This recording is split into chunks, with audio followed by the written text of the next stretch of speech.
Local gospel choirs, reflections from community members, as well as music and dance performances. Those are among the elements of the 7th annual Dr. Martin Luther King Jr. Day celebration, which will be held on Monday in Springfield.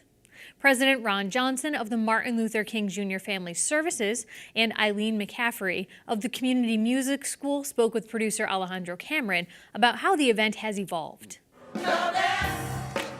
The Martin Luther King Day Celebration. It is motivating. It's inspiring. It's providing education. It is artistically expressive. It is socially stimulating. It's community. For many years, the Martin Luther King Jr. Family Services was having a celebration ever since the legalization of this being a national holiday. The agency was solely doing a day-long program in one of the area malls, and there were performances after performances.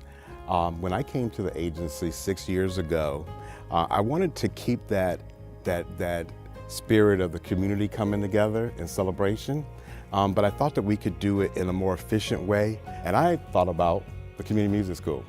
And I said, gee, I gotta talk to Eileen about this and see if she would be willing to connect, because I knew that her leadership here and the music and the children that we could potentially get engaged had tremendous potential. And she said yes.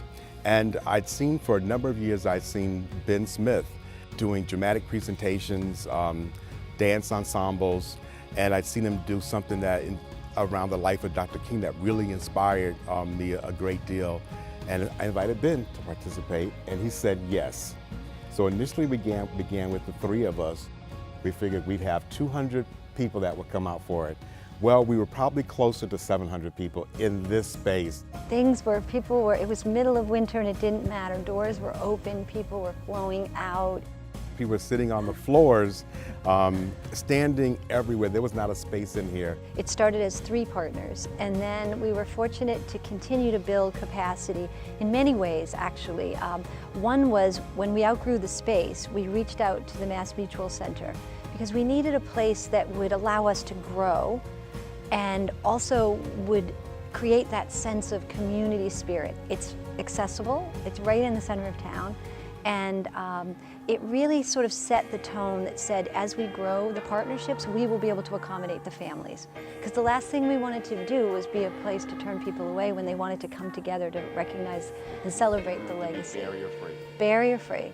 Then we were fortunate to have Springfield College say, this is something important to us. We want to be a partner in that. So we brought in a 4th partner to really put together everything from the workshopping with the kids, and this is the part that Ron and I had dreamed about, was to say, what if the Dr. King Day celebration in Springfield wasn't just about one event on one day?